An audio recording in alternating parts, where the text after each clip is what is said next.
Okay,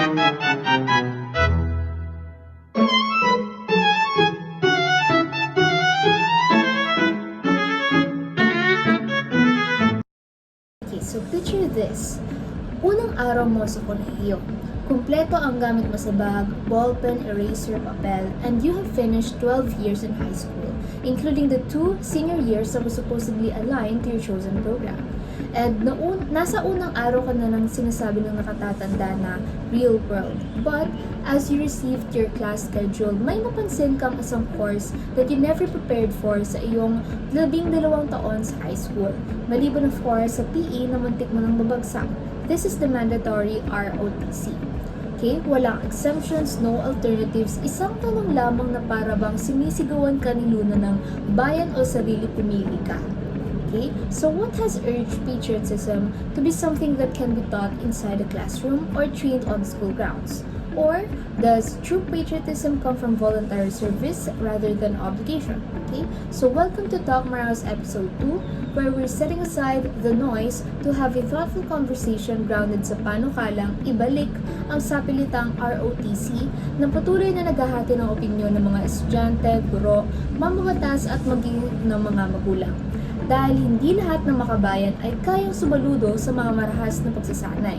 So before you decide where you stand, join us as we examine both sides of the issue with facts and perspectives. So Mika, bago tayo dumiretso sa debate, baka pwede mo naman kaming bigyan ng background. Ano nga ba ang mandatory ROTC at bakit muli itong pinag-uusapan ngayon? Yes, tama. Salamat, Priscilla, no?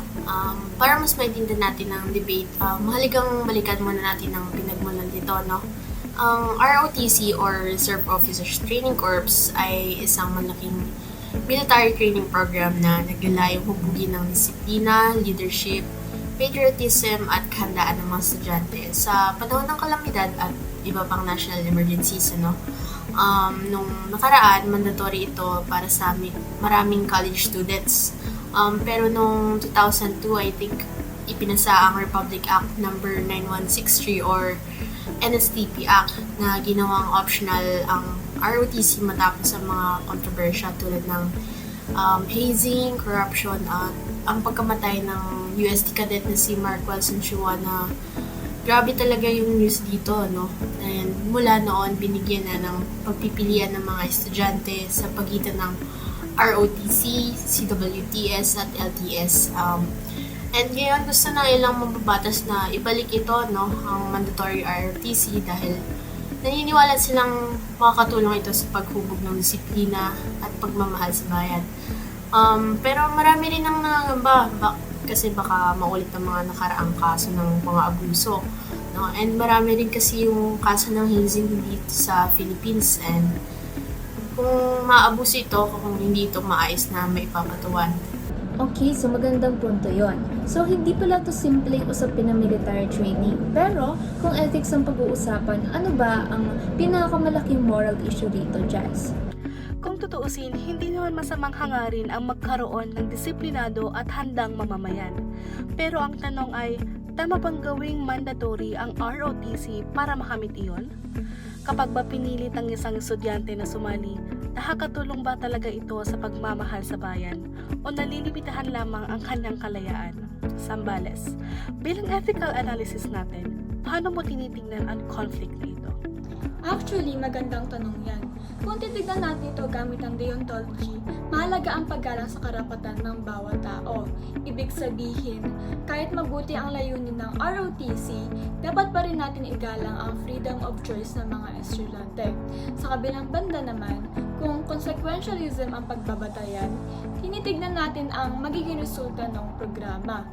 Kung ang mandatory ROTC ay tunay na makapagpapalakas ng disiplina, leadership, disaster preparedness at civic responsibility, maaaring maging ethical ito dahil mas marami ang makikinabang. Pero kung ang magiging bunga naman ito ay hazing, abuse o paglabag sa karapatang pantao, hindi rin ito maituturing na ethical. Kaya mahalagang balansihin ang kapakanan ng bansa bansa at ang karapatan ng bawat estudyante. Okay, so ibig sabihin, hindi sapat na maganda lang ang intensyon ng programa. So, kung sakaling maibabalik nga ang mandatory ROTC, ano kaya ang dapat gawin para maiwasan ang mga problemang naranasan noon? Kung maibabalik man ang mandatory ROTC, ay dapat itong samahan ng malinaw at mahigpit na mga safeguards. Una na rito ay kailangan ng zero tolerance policy laban sa hazing, bullying, harassment at anumang uri ng pang-aabuso. Pangalawa naman ay dapat may regular monitoring at independent oversight upang matiyak na sumusunod ang lahat sa ethical standards. Pangatlo ay mahalaga ang confidential reporting system para ligtas na makapagsumbong ang mga estudyante kung may nangyaring hindi tama. At higit sa lahat, hindi dapat puro military drills ang laman ng programa. Mas mahalaga rin bigyang diin ang ethical leadership, civic responsibility, disaster preparedness, at respeto sa human dignity upang makapaglingkod sa bayan. Okay, so sa madaling salita, hindi sapat na sabihin lang na para ito sa bayan. Bago tayo matapos, gusto kong tanungin ng bawat isa, ano ang pinakamahalagang aral na dapat tandaan ng ating mga listeners tungkol sa mandatory ROTC? Good question, Crisel. Para sa akin naman, ang pagmamahal sa bayan ay mas magiging makabuluhan kapag sinasabay nito ng paggalang sa karapatan ng bawat mamamayan.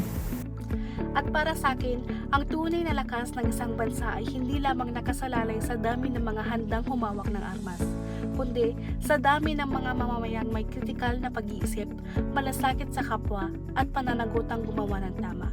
Ano man ang maging desisyon tungkol sa mandatory ROTC, ang pinakamahalaga ay ang paghubog ng mga kabataang responsable, makatao, at tunay na naglilingkod para sa ikabubuti ng lipunan.